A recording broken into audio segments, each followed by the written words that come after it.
Good morning, good morning, good morning, new people.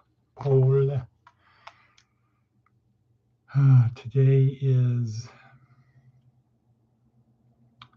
what?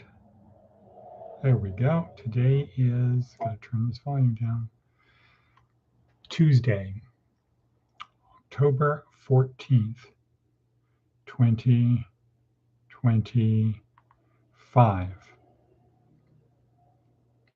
So what I'm doing here is I'm sending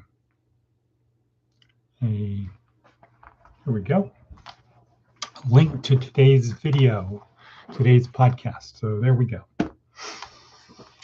Good morning, good people, fellow humans.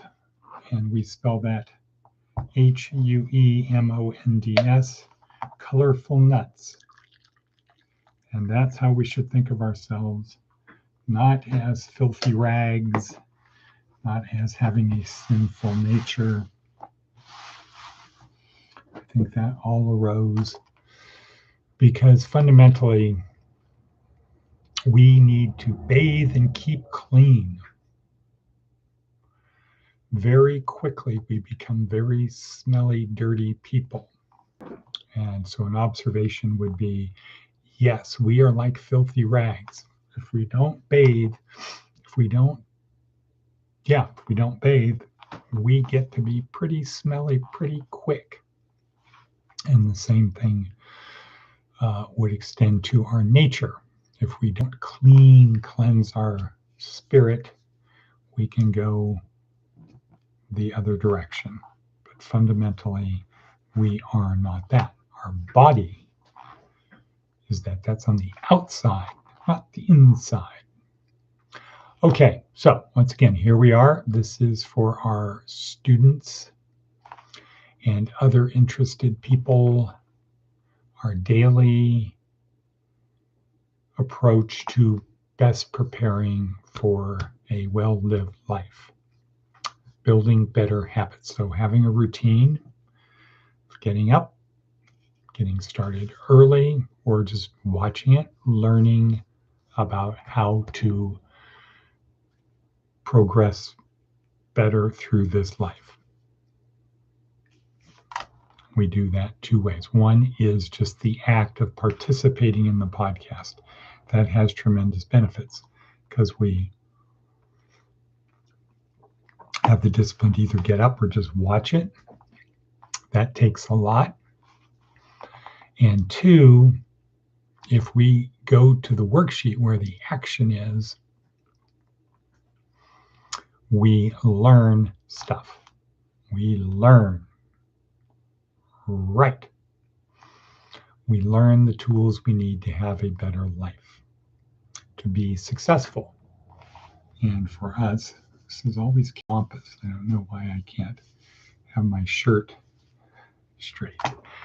The gig line, follow the gig line. Yeah, okay, so let's get started. Today, meme is be remarkable. Be remarkable. That's all you have to do is be remarkable.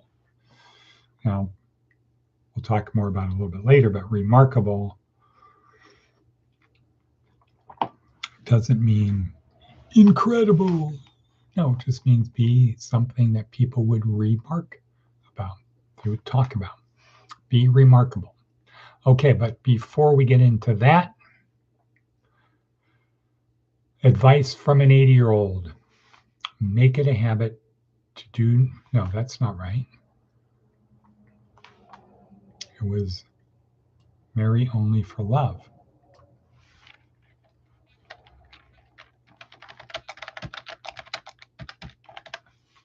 Marry only for love. Now that's an interesting thing. For love. That's not because of love. I think for love is something desired to be achieved. I'm doing it for this reason. extends from the present into the future. It's not a past thing. I did it because she was rich. That's a past.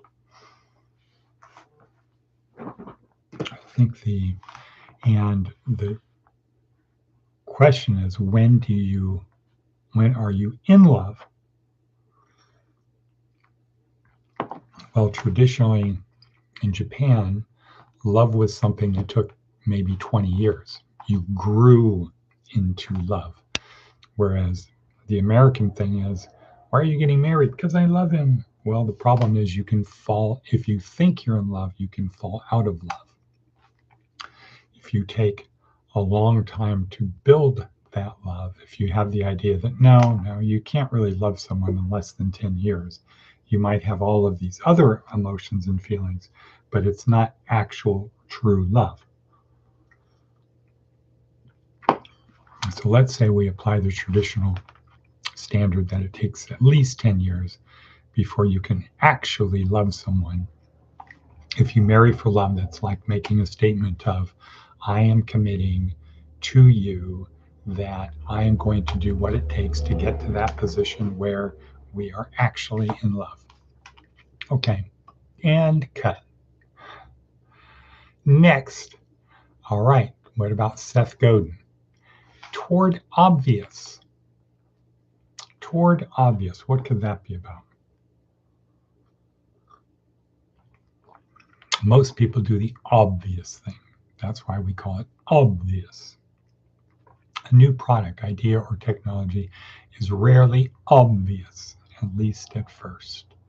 So the work of scale is to learn, is to be seen as inevitable. The stepwise process of becoming the obvious choice. Skipping steps requires insisting that we're the obvious choice, but that rarely works.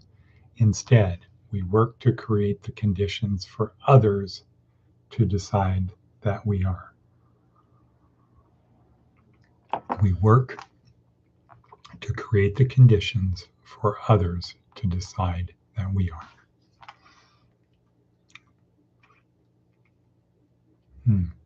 That is a good lesson.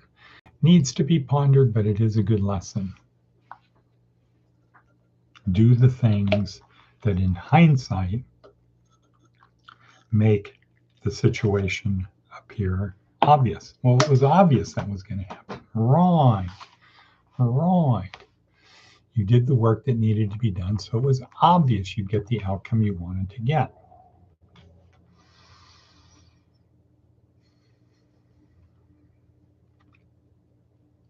Okay, boom. Today is day 2 of week 3. No, week 2. Day 2, week 2, neuroscience-oriented approach to success. This week is inside my skull-sized kingdom. Why do we call it skull-sized kingdom?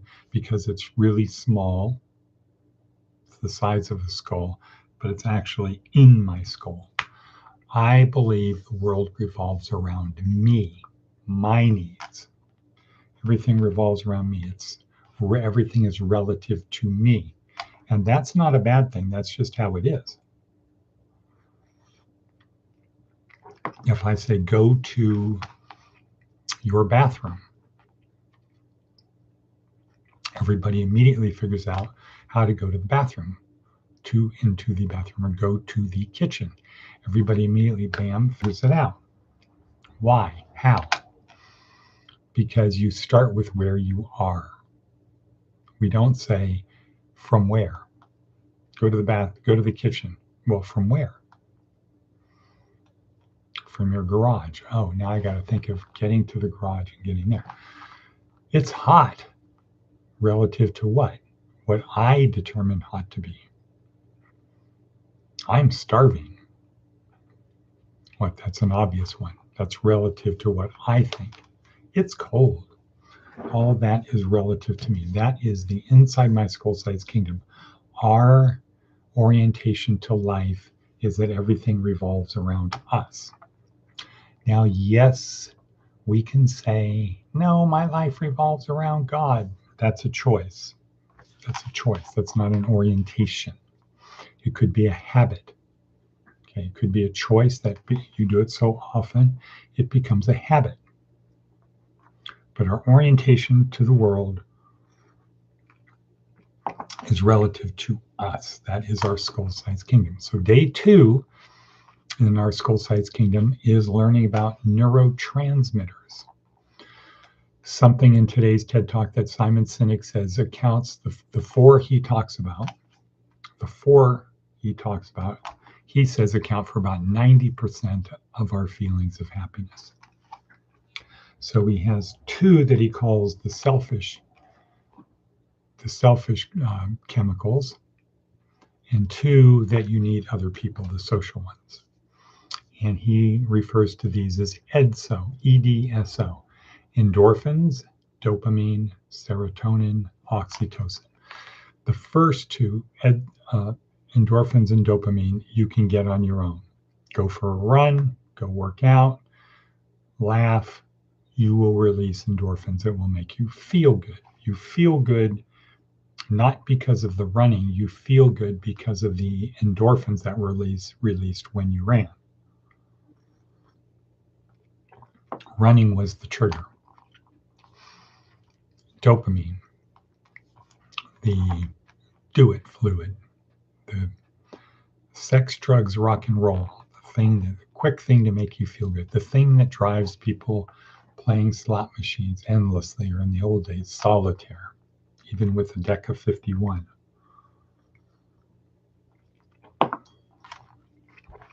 Serotonin, pride, that's the status, the labels, the tattoos, the cars, the things that say to people, I'm special. It's the graduation ceremony. It's where you're recognized. And the interesting thing about serotonin is when you feel it, the people that are closest to you feel it also. So you feel wonderful getting your graduation certificate, and the people around you, your family, the people that are there for you, they feel good also. It makes them feel good. We're so proud of you. Right. We're so proud. And then oxytocin, the unicorns, rainbows, the fuzzy stuff, the thing we feel when we hug someone, or if you're a little old lady and you have a dog, and you see the dog, you feel good. The little babies, etc. Oxytocin. That's the chemical that binds us to one another. That's what gets us to do things for one another. So these can be taken straight, meaning only one of them, but mostly they're in a cocktail, as we'll learn about tomorrow. Now we'll learn about on Thursday. Cocktail of these, so you can have endorphins and dopamine and serotonin or oxytocin. Not really dopamine and oxytocin. Typically, especially when it comes to addictive isolating behavior, when dopamine gets you to want to be happy by isolating and doing something else, oxytocin will diminish that, right? Because you can't want to be with people and isolate at the same time. So in AA, when you feel like drinking, when dopamine is kicking in, you want to isolate and drink. You want to drown your sorrows. When that's happening, AA says, no, wait, hold it. Call your sponsor. Call your sponsor, or go to a meeting. Call your sponsor, go to a meeting. Because what does that do? That pulls you out of isolation in to be with other people. And when you're with other people or talking to other people, when you're not isolating, you are releasing oxytocin if it's people you like. So, whoops, that's not good. Note to self. Open container before pouring coffee. Don't try to pour it through a sealed container. it will only leak. Okay, so let's see what else we got going today. Today is Tuesday, trip to Las Vegas, taking some of the new people there for much needed physical, mental, emotional, what would the word be? Help. How about that? Assistance, guidance, whatever. So,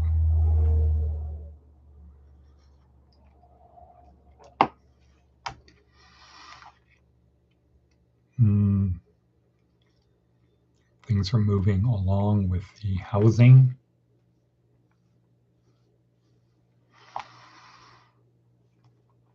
Yeah, a lot of stuff to do today. Okay, so a lot of stuff to do today, day 2 of week 2 inside my skull-sized kingdom. And the idea is the takeaway from the TED Talk is if we understand how these chemicals work, how these neurotransmitters and hormones work, if we understand what they do, we can dial them in.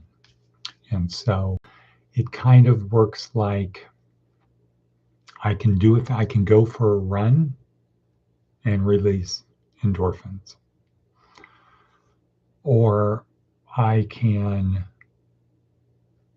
do something that makes me laugh to release endorphins.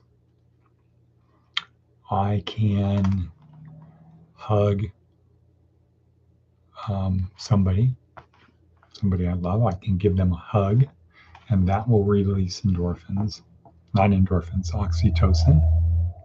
But an interesting thing is also I can think about doing it and feel good. I can remember having done it and release the chemicals. Probably not to the same extent,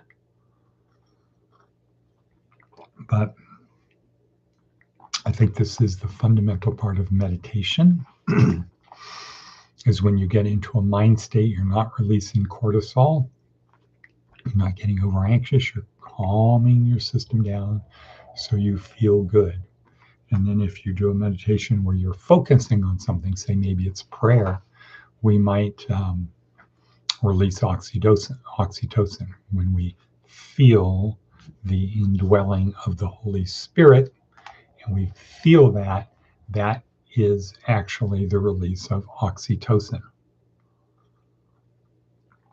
So the point is, you don't actually have to hug someone or something. You can imagine hugging someone or remembering hugging someone or something. That's kind of cool. That is kind of cool. Okay, so we're going to call it a day. It is a day. It's Tuesday. Let's call it Tuesday. Let's call it our day. Our day on the way. Our day for the way. Okay, so that's it for today. Let's go out and make something happen. Make something happen. Yeah, make something happen. And cut.